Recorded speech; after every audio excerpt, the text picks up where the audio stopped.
Episode की शुरुआत में हम देखते हैं कि मिस्टर यूसुफ मिस्टर एमर से कहते हैं कि क्योंकि अब मैं आ गया हूँ तो मैं शॉप संभाल लूँगा, अब चले जाइए। लेकिन मिस्टर एमर कहते हैं कि नहीं नहीं, मैं बिल्कुल भी ऐसा नहीं कर सकता, क्योंकि आप अभी तो थके थकाए आए हैं, आराम कीजिए। ये सुनकर वो थोड़े से चिढ़ जाते हैं और फिर शॉप के बाहर ही गुस्से में बैठ जाते हैं। अब नेक्स्ट सीन में हम देखते हैं कि एमरे और यूडल घर के लिए जा रहे होते हैं तो एमरे कहता है कि तुम जिद्द वाली बात किसी से भी नहीं कहोगी, क्योंकि वो छुपाना चाहती है और तुम्हें बहुत शौक है दूसरों की बातों पे गॉसिप करने का। लेकिन यूडल कहती है कि लेकिन मुझे क्यूरियोसिटी है कि आखिर किसी ने अपने बच्चे को क्यों छुपाया। जिस पे एमरे कहता है कि तुम्हें इससे क्या लेना देना कि उसने अपने बच्चे को क्यों छुपाया और वगैरह वगैरह। तुम अपनी डार्क लाइफ पर क्यों नहीं ध्यान देती, तुम्हारा कौन सा अच्छा फ्यूचर है। जिस पर यूडल कहती है कि मैं खुद को रोक ही नहीं सकती ये सब सोचने से, मुझे ये सब में बार बार क्यूरियोसिटी होगी। तो एमरे फिर से वही कहता है कि तुम्हें इन सब से क्या लेना देना कि उसने क्यों छुपाया और क्या किया, तुम्हें क्या। इस नेक्स्ट सीन में हम देखते हैं कि सार बच्चों को लेने के लिए स्कूल पहुंच जाता है और वहां पर आरिफ भी आया होता है, हालांकि ये दोनों एक दूसरे को देख नहीं पाते। अब नेक्स्ट सीन में हम देखते हैं कि मुनीर मिस्टर स्वाद के घर से निकलकर गाड़ी में बैठता है और फिर एक फ्लैशबैक दिखाया जाता है जहां हम देखते हैं कि वो आजमी से मिला। उसे बताता है कि मैं कॉफी शॉप ऑनर के लॉयर से मिला, क्योंकि मुझे पता था कि वो पुलिस के पास जाएगी, तो फिर मैं उससे मिला। तो वो कहता है कि क्या तुमने हमारी मदद की, इसका मतलब। तो आजमी कहता है कि अब इससे पहले कि मैं मिस्टर नज़ीर को कुछ बता पाता, उन्हें जो पता चल गया था कि पुलिस आने वाली है, उन्होंने मुझे बुलाया और कहा कि कल सुबह हमारे मेहमान यहाँ से निकलेंगे, इस बात का ध्यान रखना। तो वो शॉक्ड हो जाता है और पूछता है कि क्यों, ऐसे क्यों कह रहे हो। तो वो बोलते हैं कि क्यों, कोई प्रॉब्लम है तुम्हें। तो आजमी बोलता है कि नहीं, मुझे कोई प्रॉब्लम नहीं है, बस मैं थोड़ा सरप्राइज हूँ। और तभी मिस्टर नज़ीर को एक कॉल आती है। जब वो कॉल अटेंड करते हैं तो फिर उसके बाद वो आजमी से कहते हैं कि अब हमारे मेहमान कल सुबह तक का वेट नहीं कर पाएंगे, तुम अभी उनके जाने की तैयारियां शुरू करो। फिर जब आजमी जाने लगता है तो मिस्टर नज़ीर उसे एक बार फिर रोकते हैं और कहते हैं कि हम पता लगाएंगे कि कौन है जिसने हमारा सीक्रेट रिवील किया और बताया कि ये लोग यहाँ पर हैं। तो फिर मुनीर बोलता है कि फिर तो तुम्हें यहाँ से भाग जाना चाहिए, क्योंकि इसके बाद तो वो तुम्हें समाप्त कर देंगे। लेकिन आजमी कहता है कि जब मिस्टर स्वाद इतने सारे पैसे होने के बावजूद नहीं भाग पाए तो फिर मैं उस नज़ीर से कैसे भागूंगा। तो फिर मुनीर बोलता है कि फिर तुम उसे समाप्त कर दो। नेक्स्ट सीन में हम देखते हैं कि दोनों अभी भी स्कूल के बाहर वेट कर रहे थे और दोनों की एक दूसरे पर अभी तक नजर नहीं पड़ी थी। और तभी थोड़ी देर में वहां पर निशान आती है जो दौड़ते हुए अपने पापा की गोदी में लटक जाती है। तब जाकर आरिफ की नजर सार पर पड़ती है और उसका खिलखिलाया चेहरा फिर से मुरझा जाता है। और फिर वो कहती है कि पापा चलो चलो, डोरू के अंदर है, हम उसे लेने चलते हैं।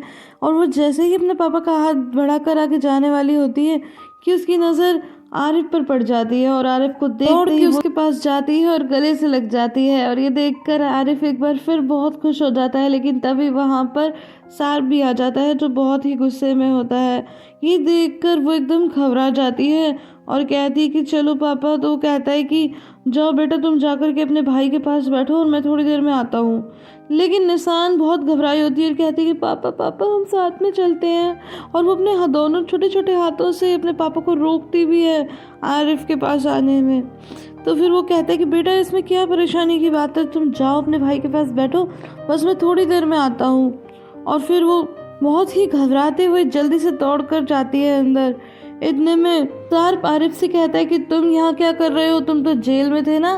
तो फिर आरिफ कहता है कि हाँ मैं छूट गया, तुम्हें लगता है काफ़ी दुख हुआ है, मैं तो बस बच्चों को लेने आया था, मुझे नहीं पता था कि तुम यहाँ पर हो।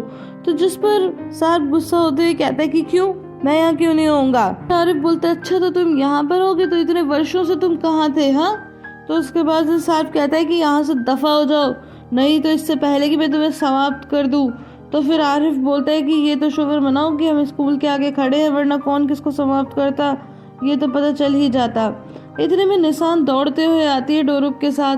तो डोरुक ने अपना कोट नहीं पहना होता और जब इसके बारे में सार उससे पूछता है तो वो कहते हैं कि दीदी कह रही थी कि जल्दी से दौड़ कर चलो, जल्दी से दौड़ के चलो। इसके बाद जैसे ही डोरुक आरिफ को देखता है तो वो उसके पास गले लगने जाता है, लेकिन निशान उसे अपने हाथ से रोक देती है। ये देखकर वो वहीं रुक जाता है। और जब आरिफ ये देखता है तो फिर वो बात संभालने के लिए उसके प्यार से सर पे हाथ फेरते हुए पूछता है कि डोरुक तुम कैसे हो। तो वो हंसने लगता है, कहता है मैं ठीक हूँ। इसके बाद फिर वो निशान से कहता है कि बेटा मैं फिर आऊँगा मिलने, ठीक है। तो उसके बाद निशान कुछ भी नहीं बोलती और बहुत ही डरी होती है। इसके बाद आरिफ जब जाने लगता है तो फिर एक बार सार्प उसे रोकता है और उसके पास जाके कहता है कि आज के बाद यहाँ मत आना, मैं अपने बच्चों को खुद ले आऊँगा। तो फिर निशान अभी भी डरी होती है और उसके चेहरे की तरफ देखकर एकदम से आरिफ अपने एक्सप्रेशन बदल लेता है और मुस्कुराते हुए डोरुक की तरफ देखता है, जिससे डोरुक भी मुस्कुराता है और उसके बाद फिर वो वहाँ से चला जाता है बिना कुछ कहे। एंड गाइस, यहाँ पर मैं एक बात बताना चाहती हूँ कि निशान ने जो कोट पहना हुआ है सेम ऐसा फर कोट मेरे पास भी है। एंड गाइस, एक और बात है, पता नहीं मुझे आप लोगों से शेयर करनी चाहिए या नहीं करनी चाहिए, लेकिन जब निशान ने आरिफ को देखा तो मुझे अपने बचपन की एक बात याद आ गई। वह बिल्कुल डोरुक की उम्र की थी और एक अंकल थे जो कभी कभी मुझे स्कूल छोड़ने जाते थे और मेरे पापा के साथ ही जॉब करते थे। लेकिन मुझे उन्हीं के साथ स्कूल जाना ज़्यादा अच्छा लगता था, पापा के साथ कम अच्छा लगता था, क्योंकि हम लोग सड़क पे गाना गाते हुए जाते थे। फिर अंकल तो लाइफ से चले गए, लेकिन मेरी सड़क पे गाना गाने की आदत नहीं गई। Coming back to the story, इसके बाद सार्प निशान से पूछता है कि बेटा बस स्टॉप कहाँ है। तो वो कहती है कि आप बस से जाओगे, हम टैक्सी से नहीं जा सकते। तो बोलता है कि बेटा बहुत दिन हो गए, मैं बहुत दिनों से बस में नहीं बैठा तो मैं मिस कर रहा हूँ। इस पर डोरुक कहता है कि आपको बस पसंद है, मुझे तो टैक्सी पसंद है क्योंकि मैं बार बार गिर जाता हूँ। लेकिन निशान कहती है कि कोई बात नहीं डोरुक, मैं भी तो गिर जाती हूँ ना। तो उसके बाद फिर वो लोग जाने लगते हैं। तो रास्ते में सार्प एक बात सोचता है और फिर हमें एक फ्लैशबैक दिखाया जाता है जहाँ पर मुनीर कहता है कि आपको एक एक पाई लौटानी होगी जो आपने अल्प बनकर कमाई है, और मुझे लगता है कि इतनी कीमत तो सबकी जान बचाने के लिए बहुत होगी। तो वो कहते हैं कि हाँ सही कह रहे हो और मेरे पास चॉइस ही क्या है। और उसके बाद मुनीर उसे पुराना आई कार्ड लौटा देता है जिस पर उसका नाम सार्प ही था, और ये देखकर पेरल बहुत ही ज्यादा हैरान हो जाती है। एंड गाइस, कुछ भी कहूँ मुझे तो बहुत ही इनसेंसिटिव लगता है, क्योंकि उसे पेरल का एक पल भी ख्याल नहीं आता और वो फटाफट ये रिलेशन तोड़ने के लिए तैयार हो जाता है। ये सेल्फिशनेस नहीं है तो और क्या है। अब वहीं नेक्स्ट सीन में हम देखते हैं कि बेचारा गुस्से में और बहुत ही उदास होकर आरिफ गाड़ी चला रहा होता है और वो फिर गुस्से में स्टीयरिंग पे जोर जोर से हाथ मारता है कि जैसे वो बहुत ही बेबस और लाचार महसूस कर रहा हो।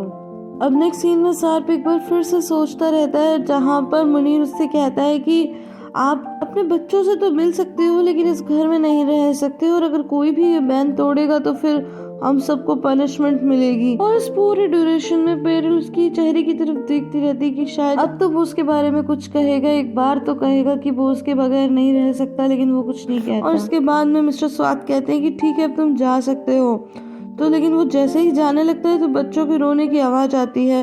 तो फिर वो पेरल से कहता है कि वो लोग सोकर उठ गए हैं, क्या मैं एक बार अपने बच्चों से मिल सकता हूँ। तो पेरल कहती है कि हाँ तुम मिल सकते हो। इतने में फिर निशान टोकती है और कहानी प्रेजेंट में आती है, जहाँ कहती है कि पापा बस आ गई है, चलो चलते हैं। नेक्स्ट सीन में हम देखते हैं कि पेरल अपने पापा के साथ मॉर्निंग वॉक पर बीच के किनारे आती है। तो फिर मिस्टर स्वात कहते हैं कि तुम्हें अपने बच्चों के साथ एक वेकेशन पर जाना चाहिए। लेकिन पेरल कहती है कि पापा मैंने बहुत दिनों तक मिस किया कि मैं पूरी आज़ादी के बिना किसी डर के इस्तांबुल में घूम सकूं, इसीलिए मैं नहीं जाना चाहती वेकेशन पर। तो स्वात कहते हैं कि बेटा तुम्हें फिर भी जाना चाहिए, एक बार मैं नज़ीर को लेकर निश्चित हो जाऊं तो उसके बाद फिर मैं तुम्हारे पास आऊँगा। तो फिर वो कहती है कि आप सही कह रहे हो, वैसे भी उस आदमी को कुछ पता नहीं वो कब क्या करे। फिर मिस्टर स्वात उसे कहते हैं कि बेटा तुम कुछ भी करो पर तुम प्लीज़ सार्प की कोई हेल्प मत करना, अपने और अपने बच्चों के भले के बारे में सोचो। तो फिर वो कहती कि पापा मैंने उसे बाहर के पास भेज दिया, अब वो बाहर के साथ खुश है, उसके साथ घूमे फिरे, तो इससे ज़्यादा मैं उसके लिए और क्या कर सकती हूँ, और मैं उसकी हेल्प नहीं करूँगी, इतनी स्टूपिड भी नहीं हूँ जितना कि आप मुझे समझ रहे हो। तो फिर मिस्टर स्वात कहते हैं कि बेटा मैं जानता हूँ कि तुम स्टूपिड नहीं हो, लेकिन जब एक व्यक्ति प्यार में होता है तो उसमें कहाँ सोचने समझने की क्षमता होती है। बेटा तुम बाहर और सार्प को अपने दिमाग से निकाल दो। तो कहती है कि हाँ पापा मैंने निकाल दिया है। एक सीन में हम देखते हैं कि आरिफ अपनी कॉफ़ी शॉप पर पहुंचता है और अभी भी वो बहुत ही गुस्से में था। तो उसे मिस्टर यूसुफ बैठे मिलते हैं। तो वो कहता है कि एनवर अंकल कहाँ हैं। तो वो कहते हैं कि वो तो अपने घर चले गए, हालांकि वो जा नहीं रहे थे, एकदम कॉफ़ी के ऊपर ही चढ़ के बैठ गए थे, पर मैंने भी उन्हें ज़बरदस्ती भेज ही दिया। तो उसके बाद आरिफ कहता है कि क्या आपने उन्हें बताया कि मैं बच्चों को स्कूल लेने गया हूँ। तो कहते हैं कि ओ आरिफ मैं तो बताना ही भूल गया उन्हें। फिर कहता है कि हाँ आप बताते तो मुझे ज्यादा सरप्राइज होता। अब जाओ, बहुत देर तक देख ली मैंने आपकी शक्ल, अब जाओ घर। सीन में हम देखते हैं कि एक आदमी मिस्टर अनवर के घर आता है तो शीरीन दरवाजा खोलती है और कहती है अरे माजिद अंकल क्या हुआ। तो वो कहते हैं कि मुझे 2 शर्ट सिलवानी है और मेजरमेंट भी इसके अंदर ही है। अच्छा तो ठीक है, मैं बता दूंगी पापा को, लेकिन अंकल क्या कुछ हुआ है? सुबह से कई आदमी आ चुके हैं शर्ट का और चीज़ों को लेकर के मेजरमेंट।